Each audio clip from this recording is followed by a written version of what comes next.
ये डिबेट आजकल अमेरिका में भी चल रहा है। अमेरिका के अंदर भी दो पार्टियां हैं। जो बिडेन साहब अभी स्टूडेंट्स के कर्जे माफ कर रहे हैं, दूसरी पार्टी है जो इनके दोस्त की पार्टी है, वो कह रहे हैं स्टूडेंट्स के कर्जे माफ नहीं होने चाहिए, अरबपतियों के कर्जे माफ होने चाहिए। वो इसका विरोध कर रहे हैं।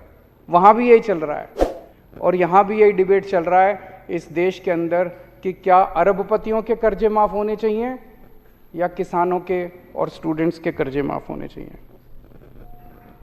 मैंने पिछले कुछ दिनों से देख रहा हूं जो टीवी में चल रहा है, जो डिबेट चल रही है, बहुत आहत हूं मैं।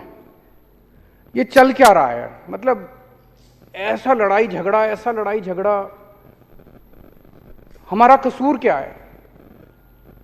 मैं देख रहा था स्कूलों के ऊपर ऐसे टूट के पड़े हैं ये कि इन्होंने क्या आरोप लगा रहे हैं कि इतने स्कूल क्यों बना दिए। तो स्कूल बनाना तो अच्छी बात है, किसी भी देश में स्कूल बनाना तो अच्छी बात है, बताओ क्या गलत करा। इनका दूसरा आरोप है स्कूलों में इतने कमरे क्यों बना दिए। अब कमरों में हम तो रह नहीं रहे, बच्चे पढ़ रहे हैं यार कमरों के अंदर, तुमको क्या तकलीफ है? बोले गरीबों के बच्चों के लिए इतने कमरों की क्या जरूरत है? गरीबों के बच्चे तो कम कमरों में भी पढ़ लेंगे, एक एक कमरों में 100 ठूस दो, पढ़ लेंगे। अरे हम गरीबों के बच्चों को, मिडिल क्लास के बच्चों को अच्छी शिक्षा देना चाहते हैं, तुमको क्या तकलीफ है? तुम अपने बच्चों को विदेश भेजते हो, हम अपने बच्चों को अपने देश के अंदर अच्छी शिक्षा नहीं दे सकते क्या? कहते गरीबों के बच्चों के लिए इतने स्कूल बना दिए, गरीबों के बच्चों के लिए इतने टॉयलेट क्यों बना दिए।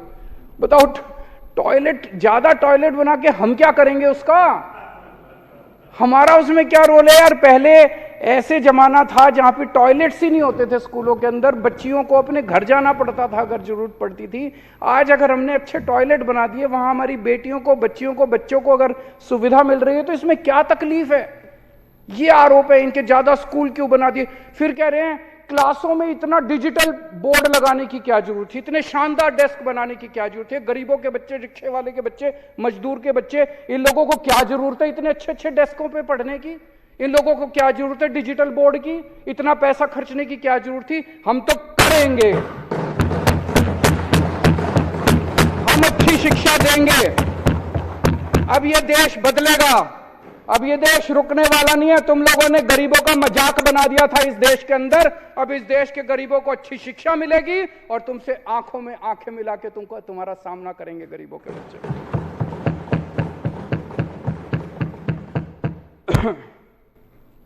पहले कहते थे केजरीवाल ने एक भी स्कूल नहीं बनाया, केजरीवाल ने एक भी स्कूल नहीं बनाया, केजरीवाल ने एक भी स्कूल नहीं बनाया। आजकल कहते हैं केजरीवाल ने ज्यादा स्कूल बना दिए, केजरीवाल ये मतलब मैं समझ नहीं पा रहा। ये मैंने कहा कि जो कट्टर बेईमान पार्टी है इस देश की, वो अनपढ़ लोगों की पार्टी है, डिग्री नहीं है उनके पास, समझ नहीं है उनके, बेवकूफों की भी पार्टी है ये।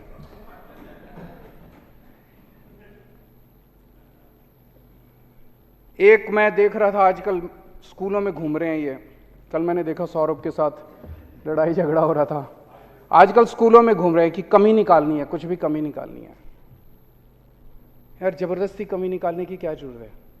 अच्छे स्कूल बने हैं, अप्रिशिएट करो, आप भी बनाओ, लंबी लकीर खींचो। तो स्कूल में जाते हैं, कुछ नहीं मिलता। एक मैं देख रहा था, इनका बहुत बड़ा नेता एक डेस्क के नीचे घुसा हुआ था,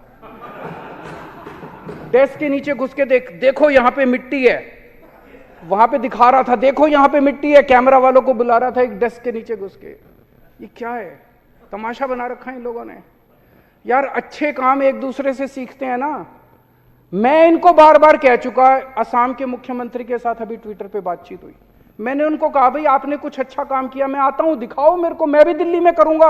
आप दिल्ली में आओ, मैंने जो किया मैं भी दिखाते ही नहीं है कुछ, बताते ही नहीं है कुछ, करते ही नहीं है। मैंने गुजरात के मुख्यमंत्री को कहा, हिमाचल प्रदेश के मुख्यमंत्री को कहा, यूपी के मुख्यमंत्री को कहा, आपने जो अच्छे काम किए, अभी मैं तमिलनाडु जा रहा हूं 2 दिन के बाद, उन्होंने बड़े अच्छे काम किए, वो बुला रहे हैं मेरे को, मैं जाऊंगा, वहां से सीखूंगा, वो हमसे सीखेंगे। इनके कितनी बार हमने कह लिया भाई जो हम अच्छे काम कर रहे हैं आप सीखो, जो आपने अच्छे काम किए हम बताएंगे। ये इस तरह की नौटंकी करने से क्या फायदा? इससे देश का फायदा थोड़ी होता है। जो मार काट, गुंडागर्दी, लड़ाई झगड़ा बस 24 घंटे यही करते रहते हैं, इससे देश का फायदा नहीं होने वाला। मैं सामान्य सा आदमी हूं, एक मिडिल क्लास का सामान्य से परिवार में पैदा हुआ, आईआईटी गया, आईआईटी में मेरी पढ़ाई हुई, मैकेनिकल इंजीनियरिंग करी।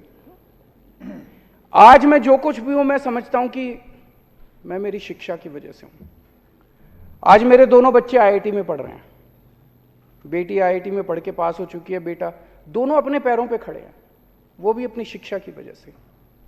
मेरा आज एक ही सपना है कि जो शिक्षा इस देश ने मेरे को दी, मेरे बच्चों को दी है, वो शिक्षा मैं इस देश के हर बच्चे को दिला पाऊं मेरी जिंदगी में। मेरे को जो शिक्षा मिली है, मेरे को जो शिक्षा मिली है, वो उसी क्वालिटी की शिक्षा इस देश के हर बच्चे को मिलनी चाहिए। और जो इन लोगों ने करना है कर ले, मेरे को गिरफ्तार करना है मेरे को भी कर ले, इसको करना है हम सबको जेल में डाल दें, हमें इसकी कोई परवाह नहीं है। एक थोड़ा, आज देश में राष्ट्रीय स्तर पे दो ही पार्टियां बची हैं, एक है कट्टर ईमानदार पार्टी और एक है कट्टर बेईमान पार्टी। दो ही पार्टियां हैं। कट्टर ईमानदार पार्टी है, उसमें सारे उनके नेता, मंत्री, मुख्यमंत्री, विधायक सब ईमानदार हैं। और जो कट्टर बेईमान पार्टी है, उसमें रोज भ्रष्टाचार सुनने को मिलता है, रोज भ्रष्टाचार। कल सुन रहे थे कर्नाटक के अंदर ठेकेदार खड़े होकर कह रहे थे, खुलेआम कभी नहीं हुआ होगा ऐसा, वो डर भी निकल गया उनका। ठेकेदार खड़े होकर कह रहे हैं, कोई कह रहा है मेरे से 30% पैसे खा गए, मेरे से 40% है। कट्टर बेईमान पार्टी वो है जो जहरीली शराब बेचती है।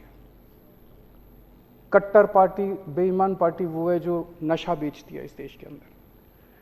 कट्टर बेईमान पार्टी है जो 20-20 करोड़, 50-50 करोड़ रुपए में एमएलए खरीदती है। कट्टर ईमानदार पार्टी जनता के टैक्स के पैसे को स्कूल और अस्पताल बनाती है। कट्टर ईमानदार पार्टी उससे स्कूल बनाती है, अस्पताल बनाती है। और कट्टर बेईमान पार्टी जनता से टैक्स लेके और अपने दोस्तों के कर्जे माफ करती है, उनसे एमएलए खरीदती है।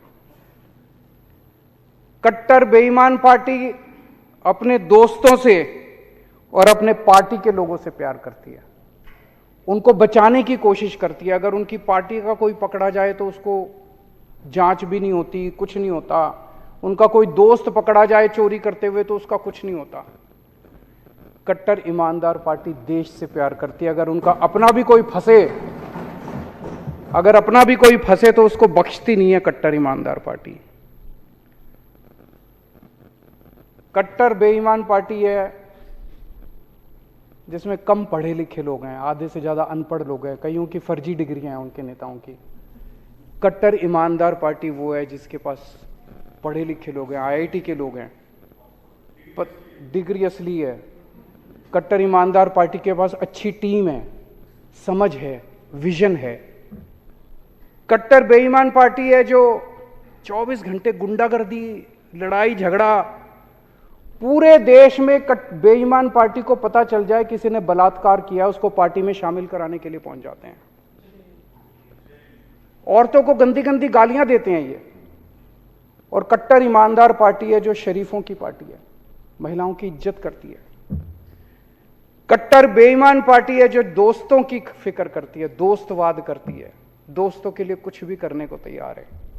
कट्टर ईमानदार पार्टी है जो भारत की परवाह करती है, भारतवाद करती है। और जैसा भी राजेंद्र गौतम जी ने कहा कि कट्टर ईमानदार पार्टी है जो भारत को दुनिया का नंबर 1 देश बनाना चाहती है।